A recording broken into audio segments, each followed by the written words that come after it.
All right. Good evening, everybody. Thank you for joining us on, it's actually August, what is it, 27th, right? 27th. We're doing TTR Presents, and it's I Could Sell More If, with Greg Peiffer, sorry, sales coach and member of TTR for a while now, and we are so glad he has been. And I'm just gonna turn. Oh, I'm Jennifer Johnson. Glad you're all here, and we're gonna turn it over to Greg because this has been on the books for a while, so it's been exciting. And I was like, I can't wait to see what Greg shares. So we're gonna turn it over to Greg, and I'm hoping. Oh, there you guys go. Okay, good.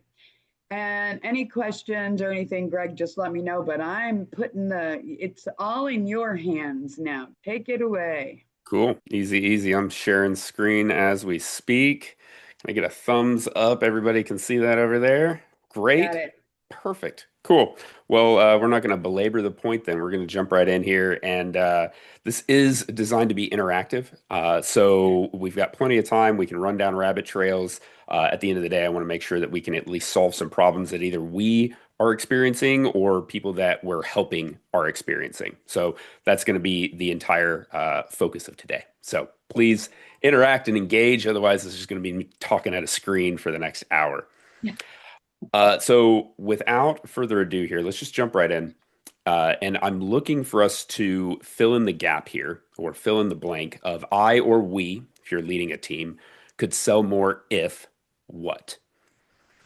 And these are going to be things that are controllable. So, not I could sell more if my business was founded in 1952. I could sell more if my business was located somewhere else, or if we had better marketing. We're thinking specifically around sales.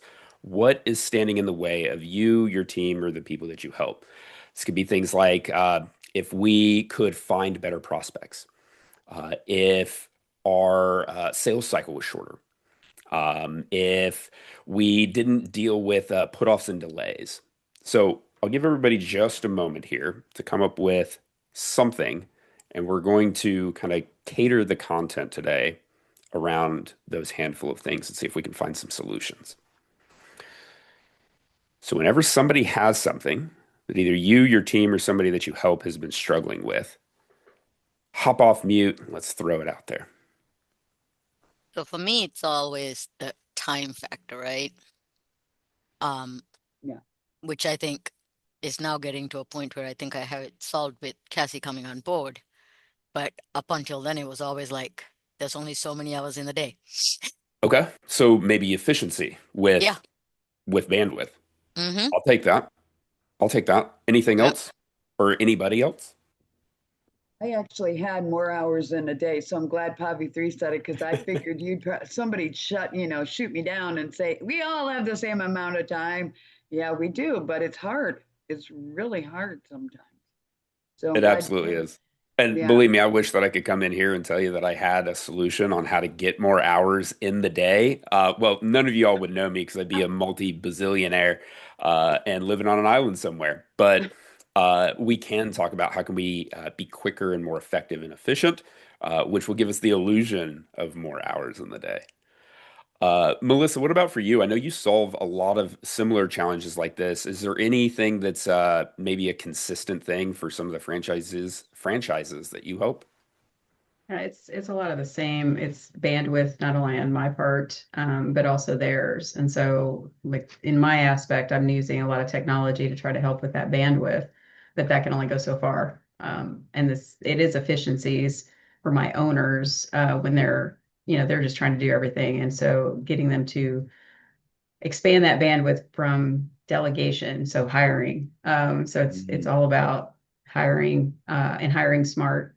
So Yeah, Yeah. you know, and then training the systems to make sure that they're using systems that they can hold their teams accountable to. absolutely. Yeah, and so by systems, we're talking not just technical systems, but systems of operation. Am I understanding that right? Correct. Yes. Excellent. We will definitely dig into some of that today. So we're going to skip my whiteboard here.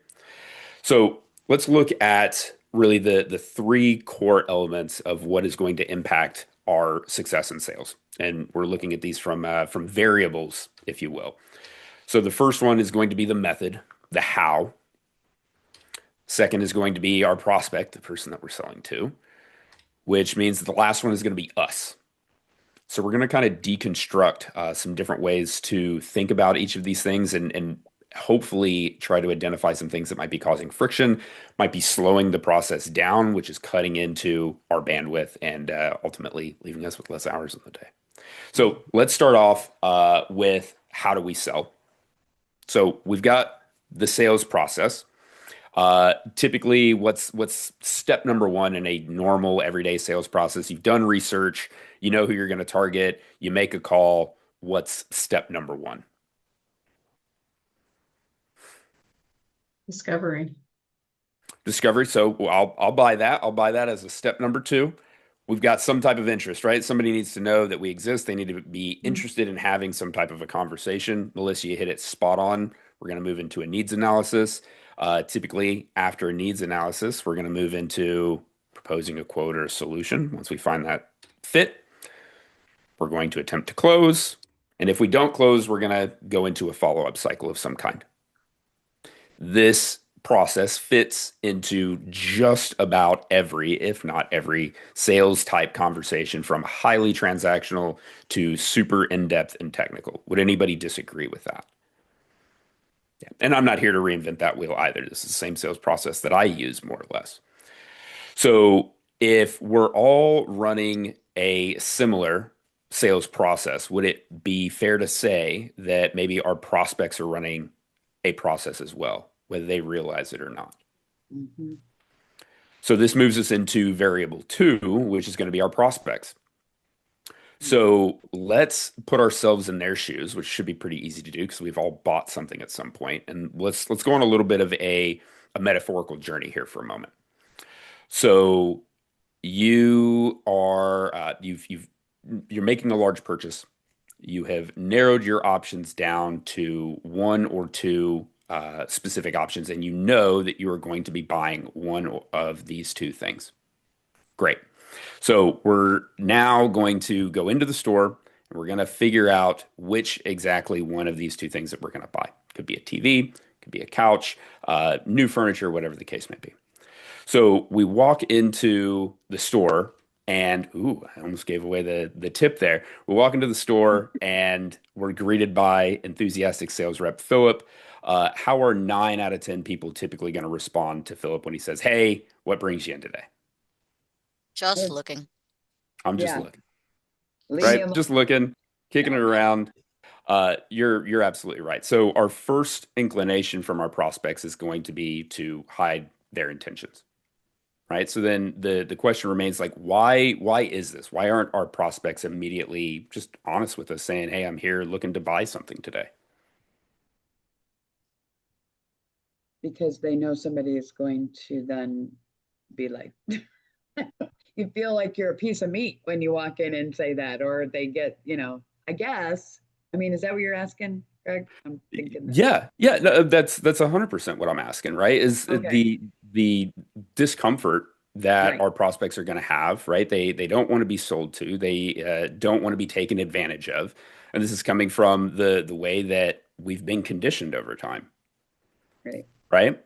Right. And we all typically, most of us tend to do this, and we usually see this in our own interactions as well. So let's go back to our little metaphorical journey here. We've blown off Philip, the sales rep, and now we are chilling over by the TV that we're looking to buy or the couch that we're looking to buy. We're checking it out, and now we have some questions, right? So we need to go find Philip. He's probably hanging out in the background somewhere, and bring him over, and we're going to start asking a bunch of questions, right? Now, what's typically going through this sales rep's head at this point? Called him over. We're asking questions. We're seeming interested. What's going through his head? Told you so? Told you so. Yeah, yeah. I've done this song and dance. I knew that you were going to Yep. need my help, right? That's why I'm hanging out in the background. Yep. So now maybe he's thinking that he's got a sale, right? So Right. our second step of our process as a buyer is to give some hope. Right. right? So we're asking all these questions, and Philip is going to be over there just giving us all the answers because we've given him some hope. He thinks all I need to do is just answer the questions, and we're good to go, right?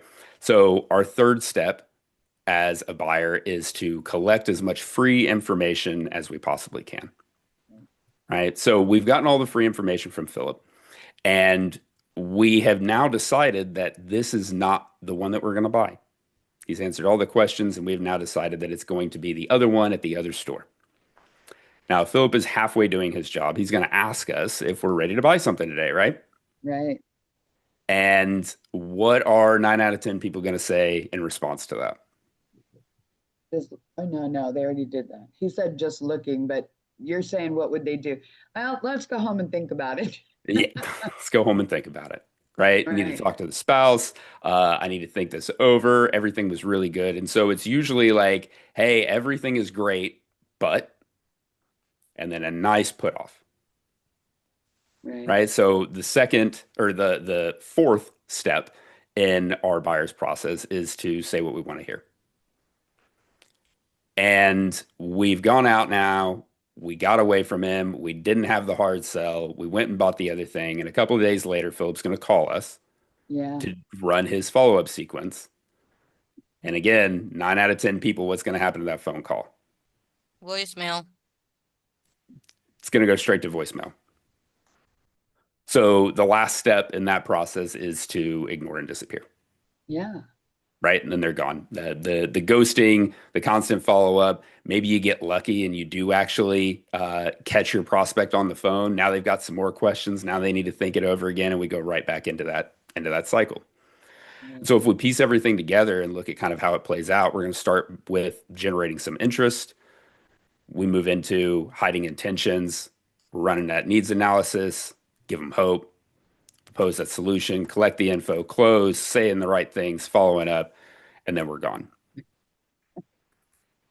So if we're all running the same process, right, that we all kind of discussed earlier, and Melissa, you mentioned this as well. So we're running the same process, then it comes down to it's not what you do, it's how you do it.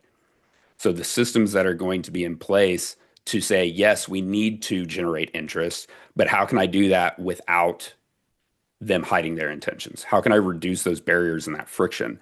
How do I get a needs analysis without them just giving me hope and saying the things that I want to hear? When I go to close, how do I get them to actually make a decision without running into this loop of follow up? Yeah. And that is where it is critically important for the businesses to, or for your businesses or the businesses that you help to have a system in place that walks them through with every prospect how to have these conversations effectively and how to reduce that friction. And there are tons of different systems that are out there, some better suited for some businesses than others. The system that you might use in a restaurant or a retail environment is going to be very different than the system that you might use in a super technical SaaS space. But the big challenge that I have to business owners is if you're walking into a conversation, you've got a process, but you can't identify what your system is. If that isn't clearly mapped out, that isn't clear to your team, that's where we need to start as point number one. Find a system that is best suited for your business and plug that into your process. Process is just the steps. Does that make sense to everybody? Yeah. Excellent. So maybe you're coming into this conversation today and you say, okay, Greg, well, I've got a process in place that we had talked about, and we do have a system that we use. We have a very clear way of how we're going to generate interest and how our discovery conversations need to go, but we're still running into these challenges of the longer sales cycles that are just sucking up the time that's in the day, or all of the effort that needs to go into following up and chasing folks. But we have a system that should be helping us avoid that. So then where's the problem at? And so if it's not going to be with the method and it's not going to be with our prospect, then the last piece is going to be us. So there's a couple of questions that I want each of us to ask, or to ask of our teams, or to ask of the people that we're helping, that will help us identify is there something innate in us that is keeping us from using our tools effectively? Because at the end of the day, that process and that system, they are just tools. And it is up to us to be able to use those effectively. And so if we think about, say, a screwdriver, right, is a tool that's designed to drive a screw. It's literally there in the name. But we could also try to take that screwdriver and use it as a hammer, and it will kind of sort of get the job done eventually. But we're going to have a ton of grief and effort and energy that is going to go into that same result. So the first question to ask is, do I need my prospects to like me? Right? The key word there being need. Doesn't mean that we don't want our prospects to like us, but what's more important for them to like us or for us to win that business? Right? So everybody's heard this one here, right? People buy from people that they like, and we can put a little strike through with that. It sounds really fun. It sounds really good, but it just doesn't hold much water when we think about it, right? Like people, I buy from stuff that I wouldn't necessarily go have a beer with that person. I need to trust you. Right. That doesn't necessarily mean that I need to like you. If you find that you are losing deals but making lots of friends, you probably are seeking the validation and the like factor from your prospects as opposed to trying to focus and solve their solutions. Are you using your prospects to get your emotional needs met? So, hey, I just want to have a good time with everybody. Everything is hunky dory. I'm a very bubbly, outgoing personality. Those are all great things, but we've got our own close networks to get those needs met with. We've got our friends and our family, and at the end of the day, we're there to solve problems for our prospects, not have that emotional fulfillment, right? And the last one here is, am I being nice or being kind? Does anybody want to unpack for me the difference between these two, nice versus kind?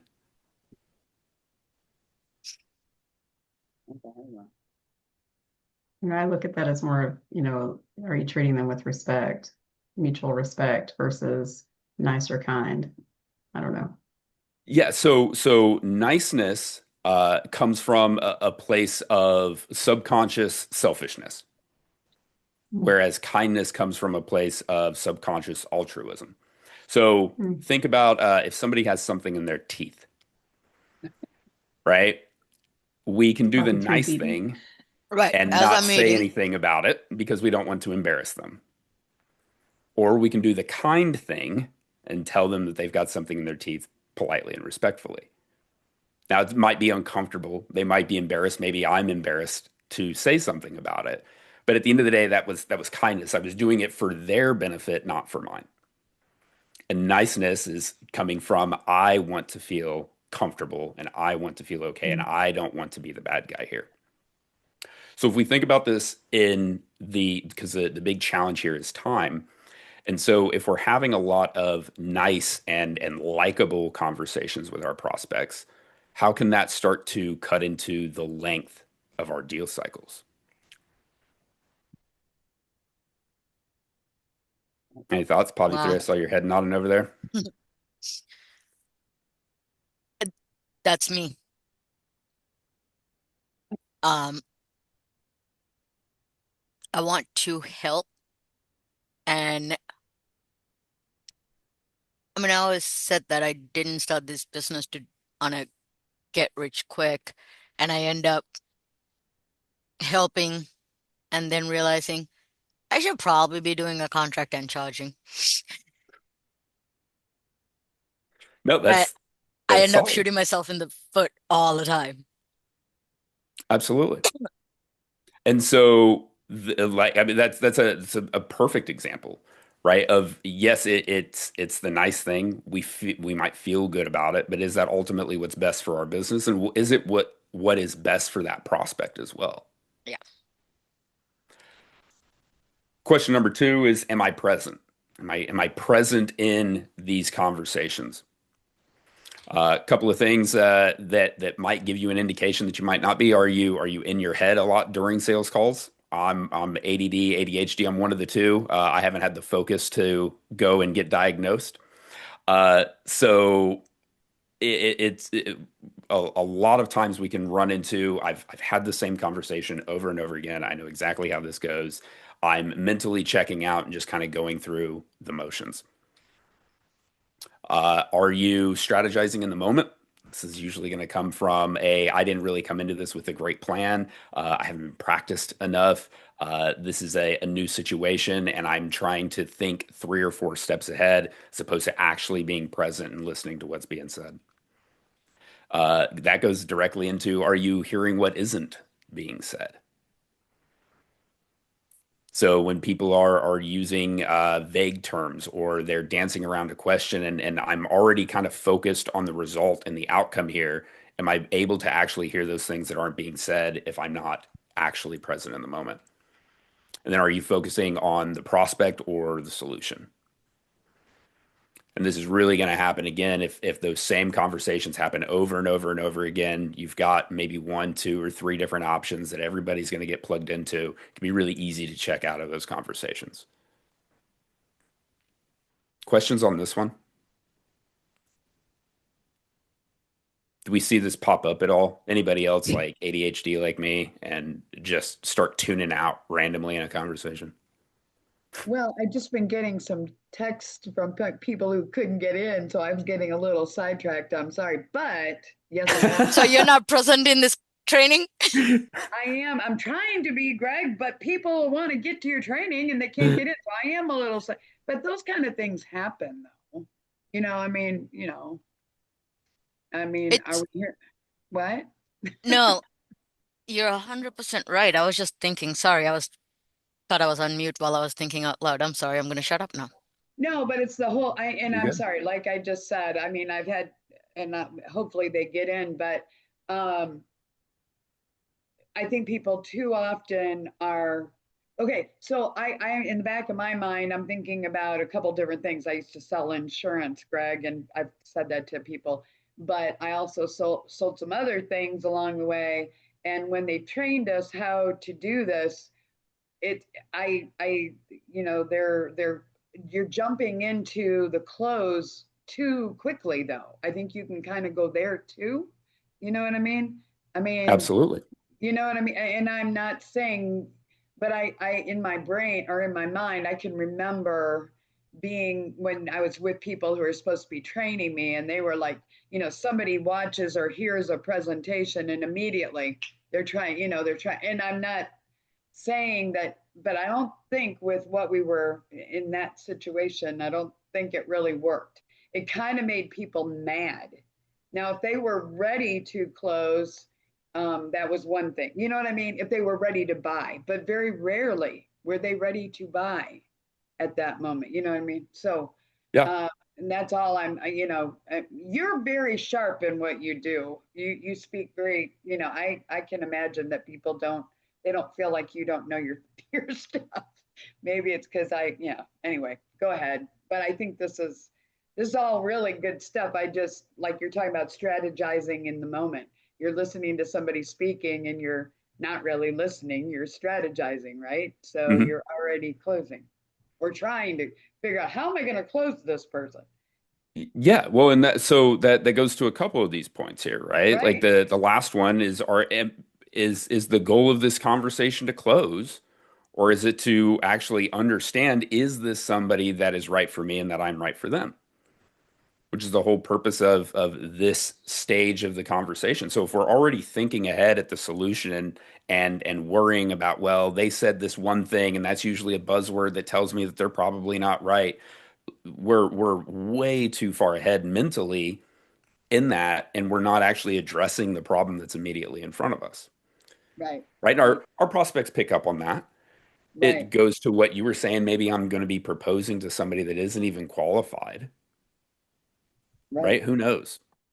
But yes, being present in that conversation and actually solving the problem that's immediately here in front of me and staying at this stage in the sales call is really important to not be trying to close people that you shouldn't even be offering a solution to in the first place.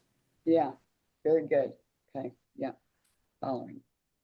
Question number 3 is, are my beliefs true? So the way that we think, feel, and believe about sales. So a couple of these beliefs that can cause friction and delays in our process. These are things that are often held to be accurate and true, and to an extent, there's some truth behind them. But it's when we don't take that truth with a grain of salt that we start to run into challenges. A big one is my prospects need to be educated. Of course, people need to have some level of education. They need to know what you do. They need to know the problems that you solve when the time is right in the sales call. But an actual real life example of this, a couple of years ago, I had to have my water heater replaced.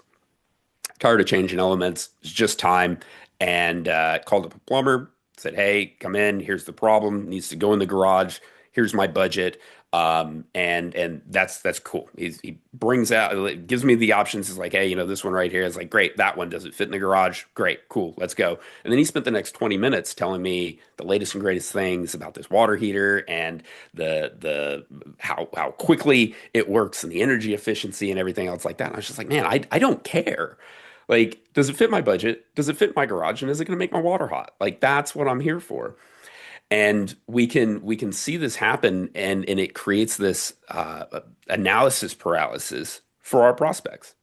We've just given them too much overwhelming information, and they can't make a good decision. Another big one, if you do a lot of prospecting, I can't talk to that specific person. You see this a lot with sales reps, where it's like, well, I'm just a sales rep, and you're asking me to call on the C-suite. Or typically, I would need to talk to somebody in purchasing before I can talk to the actual decision maker.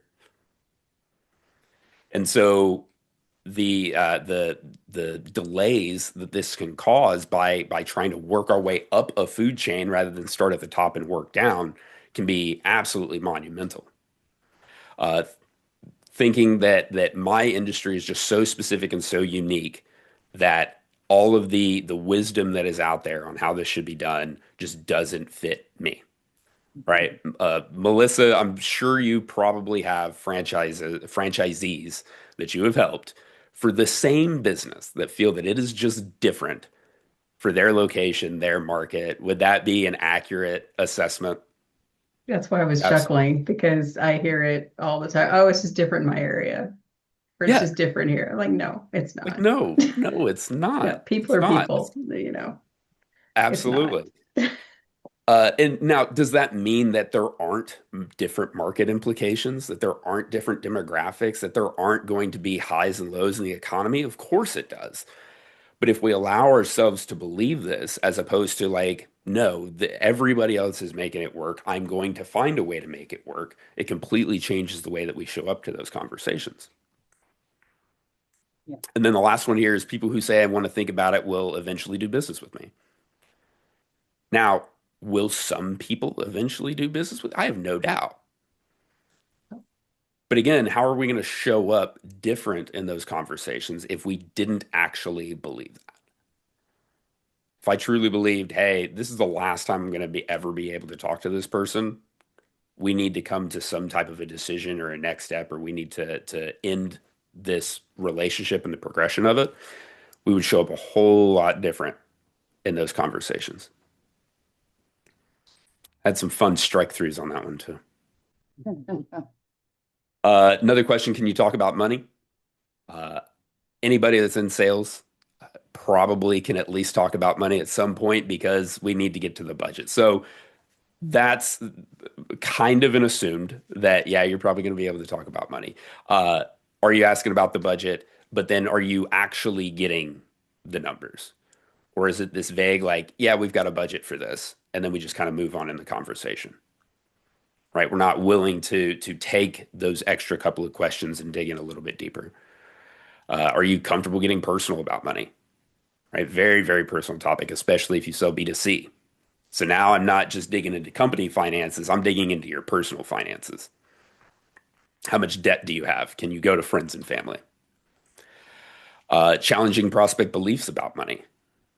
So can I reshape the way that they think about this from this is an expense to this is an investment? And can I frame that up effectively and actually dig in when they're just not getting it? Makes sense. Anybody see this happen with them or their teams or people they help? Actually, Yeah, this happened we in reverse a couple of days ago in my house because my husband Really? made an yeah, um, my husband made an appointment with somebody to come give us an estimate on solar. The guy was running late and he had an appointment, but I was like, whatever, I'll talk to him. I'm like, I have no problems with it. It got to a point where I finally like kicked the guy out of my house and said, come back when Spencer's here because I'm done. Because I asked him 5 times, what is the cost of what you're proposing? And he would not go there and kept going like, are you planning on financing? Are you planning on paying cash? I'm like, I don't even know what the hell I'm talking about right now. Like, how am I supposed to make that decision without knowing what those numbers are? So, yeah, I mean, and I told friends, I'm like, he's coming back tomorrow, so you can tell him that he pissed me off and we're not buying. Mm. But it, I say that because sometimes I catch myself in the other end of it because I go way too technical when somebody Mm. asks me a question. And a couple of slides ago, you're like, are you in your head? Oh, I yeah. So I think it it it goes to both, right? It's about the money and the product. Are you getting in your own way? Yeah, So, absolutely. Again, that goes back to these things like we have the tools. I know what I should say. I know how this should go. mhm. But is it me? Is there something in me that that's controllable? I can change that. But we just need to be able to identify it. Uh, we're on number four, number five. We're on a number. Am I a bad prospect? So this is kind of interesting to think about, but the way that we make large purchases tends to be the way that we allow others to make purchases from us. Okay, so are you slow to make buying decisions? So I've done all of the research, I've gotten all the quotes, I know that this is the thing that I need to buy, but I just can't bring myself to pull the trigger. If you resonate with that and you think about good positive sales conversations that have you've done all of the right things and that prospect is just like and it leaves you scratch your head like why? What is standing in the way there? When they said like I need to think about it, like everything was so clear. But if this is the way that you make purchases, there's something deep within us that finds it hypocritical to try to push back on that super heavy. Even though I might know the things to say, it's hard for me to push back, or it makes sense to me. If you find that you're always shopping around for multiple quotes, we're talking three, four, five different quotes on something that should be a simple decision. You found two that already fit within your budget, but I got to go get more quotes. I got to get the best deal. If you over research before you buy. So it's a fun example of this. My girlfriend is a big reviews person, and she'll find something. She'll watch all the positive videos on it. It's something that would like she would just love if she buys it, and then she will find like the two one-star reviews on Amazon, and will just like scrap it. I got to go back to research mode. It's just like, look, like nothing is 100% here, right? Uh, but that can be something that when our prospects are coming to us and it's like, well, here was this one thing. I need to go back and do some research. I need to keep digging in. You overeducated me too much. Now I need to go back to the drawing board. If you find that you are, or do you buy on value versus price? This one's pretty self-evident. If you are constantly going for the lowest value or the lowest dollar amount possible, it's going to be really hard if you are not the cheapest thing in the market to be able to convince somebody else that yours is better and that they should do business with you. Right. I was at the post office just earlier today and walked in. And the guy was going through the different shipping options with a customer that was in front of me, and he goes, "Do you just want the cheapest one?" And I mean, that was a perfect example of this. Now, granted, this is a clerk mode. He's not compensated on sales. Like I understand where he's coming from here, but how often do we see this with actual sales professionals who are going through like, well, this is the cheapest option. It's going to get the job done. Is this the one that you want? Because it's the easy way out. The last one here, are you price sensitive with big numbers? So this isn't, I don't have the money. This is, I have the money. I have the problem, but that's just a really big number for me, right? When you start to add some zeros to the solution that you have, it can really start to get in the way. I had a conversation with a guy several weeks ago that he's in construction, and he was talking about a major project that he was doing for a massive multinational publicly traded company, and the project had somewhere in the eight digits in it, and I was just like, that's not a lot of money. He's like, 58 million isn't a lot of money. I was like, not to them. No, that's the equivalent of like 58 bucks to you, buddy. Right? And like but in his mind, like that was just a huge number. And so he was showing up to that conversation very different than what he should have. It's just zeros. It's just zeros. The last question is, can I recover from those no's? Right? Any being in sales, you're going to hear way more no's than you hear any other response, right? Way more. And so we don't have to like being told no, but how quickly can we come back from being told no, right? Are we taking rejection personally? Are you stuck in productive avoidance after being told no? So it's like, all right, well, I just got my fifth expletive and hang up on cold calls of the day. It's time for me to check some emails. It's time for me to call a friend. It's time for me to go walk the dog. Or do we get right back in the saddle and start doing those productive sales activities? Uh, are you seeing that scarcity in the market? So you get the no, and now you start to freak out like, well, nobody's ever going to buy. Like, there's only five people out there that can buy my solution. Or is it just like it's another one? The yes is out there. I'm going to keep doing the same thing. And the last one here is, are you throwing a pity party? Right? Kind of goes into the productive avoidance, the woe is me, the this sucks, or can we just get back in the saddle and do the thing that we know needs to be done to drive toward that success? Questions on that one? Excellent. So the last question I have is, what are you going to change, or what are you going to advocate to change for the people that you help after what we've gone through today? Hire you, make you do it. He likes that Yeah. Excellent. idea. So let me ask this, like, uh coming into this with not really a ton of expectation, and I know that Jennifer, you're the host. Melissa, you're helping other folks as well.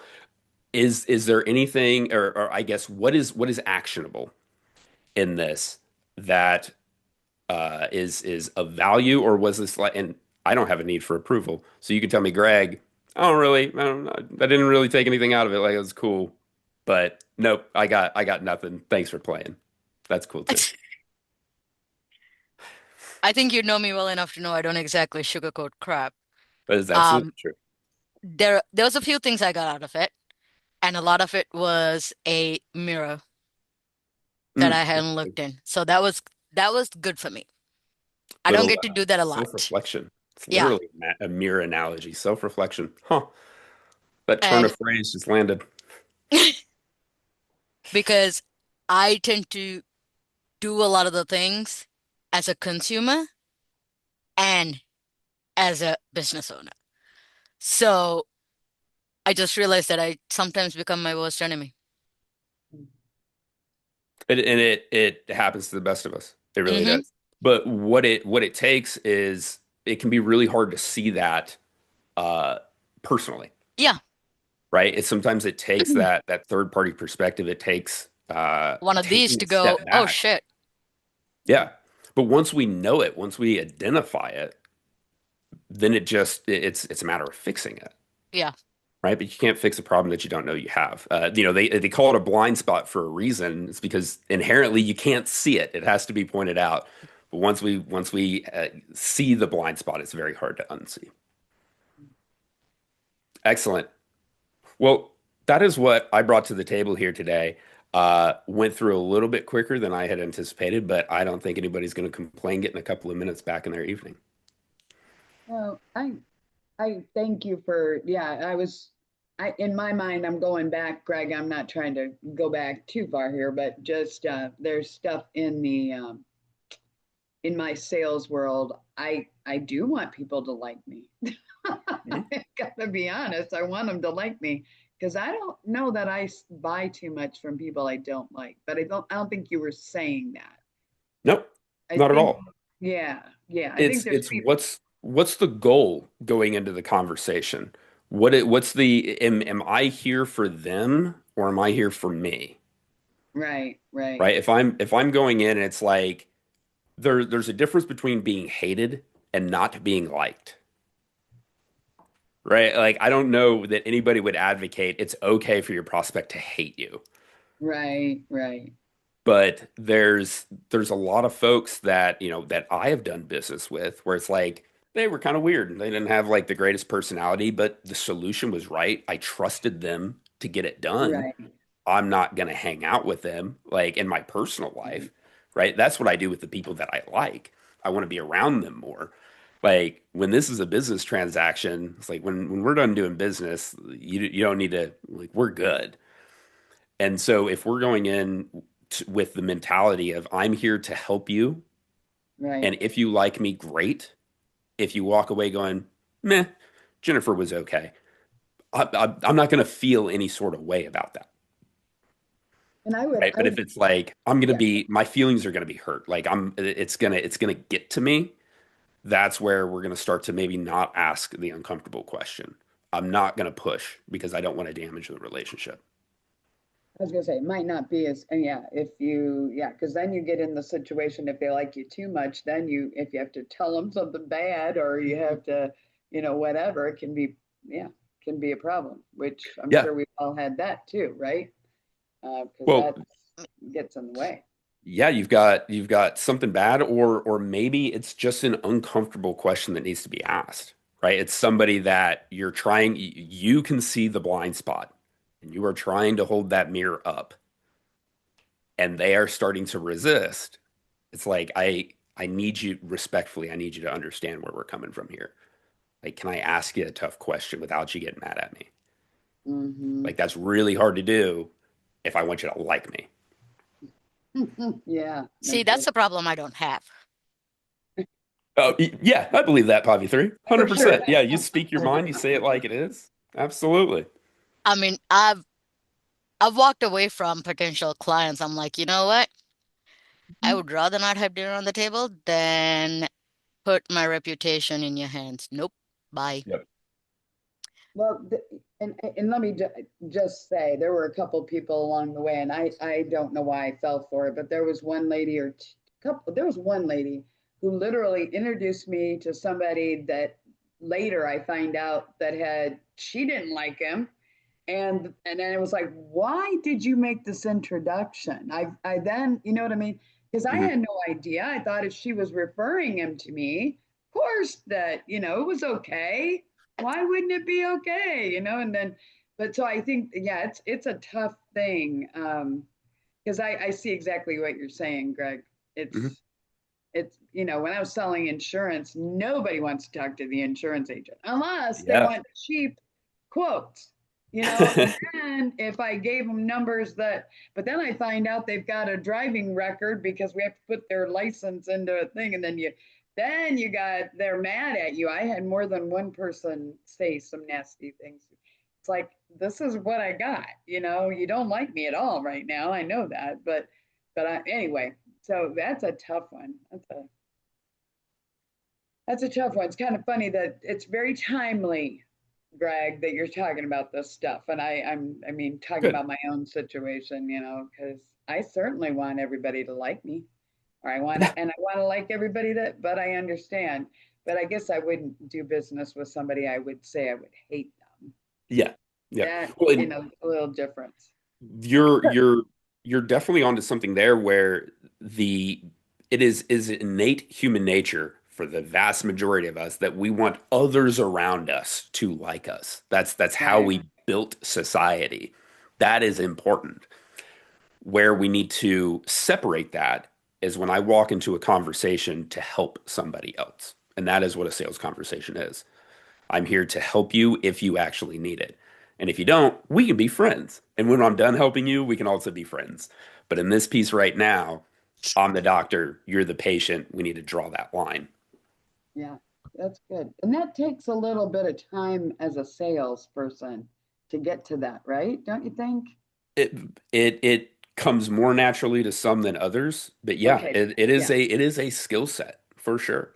definitely a confidence. And there's some people come right in and I can tell, like Pavi 3, like Melissa, like Olga, you all that are on the call. But literally, there are people that come to us who I just, I wish they could see how they're not selling what what they're not selling it.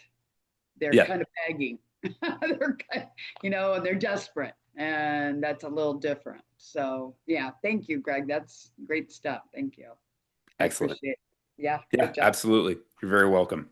Cool. Good Well, job. Jennifer, I appreciate you having me Wait, here. Greg, And yeah, Greg. Uh-oh. Yeah, sorry, I just want, who's yeah, talking? before Hey, you let Olga. it go. Yeah, hey, I'm sorry, I'm driving. That's why I had to keep the camera off. No, you're good. But I just wanted to say thank you for making me feel better because you said that I'm going to hear a lot of no's, but it's how quickly I recover from those no's that will really be a game changer for me. And you're so right because after those sales calls, I go back and I'm like, wait, what did I do wrong? What did I do good?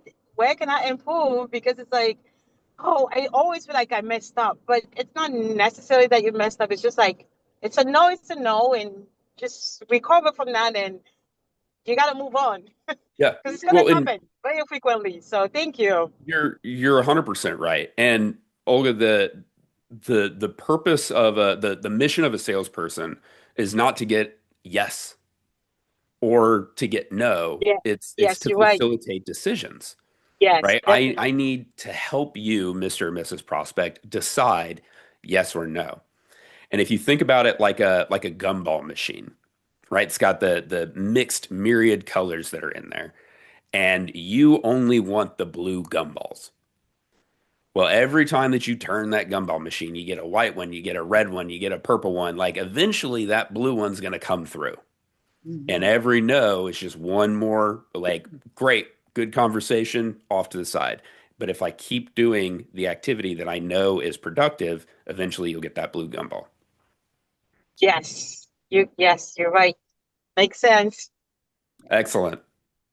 Thank you, Greg. We appreciate you very much. And I'm Y'all glad, are very welcome. yeah, Olga found her way in. I'm glad it didn't. I was thinking, oh my gosh, I didn't see it. I will say, Yes, yeah, thank you. you're welcome. It was I don't know why I didn't look at it sooner, Olga, but you keep your eyes on the road. Greg, we thank you very, very much for the opportunity and hopefully people will, because we're going to, not going to record it, we're going to post it. It has been recorded. And everybody that signed up for this, I'll send out the link as well. And Cool. then Greg, Yeah, if it's can you, helpful, like that's at the end of the day, I just wanted to be helpful for folks. yeah, it's great. Very Yeah. helpful. Very helpful. Can you put in the chat and I'll put in the copy of this one. I put it on whatever you have for your Yeah. contact Yeah. information. Is it already in there? Yeah. It might already be in there. No, I'll drop it in here. Okay.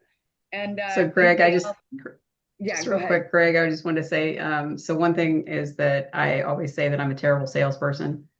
Because I cannot sell myself or anything. But going through this process, you actually have shown me that I am, because I actually do exactly what is the opposite of what you said to do there. So, Yay. so That's what thank you it's for all that. about. That's You're what it's welcome. all You're about. welcome. Yeah.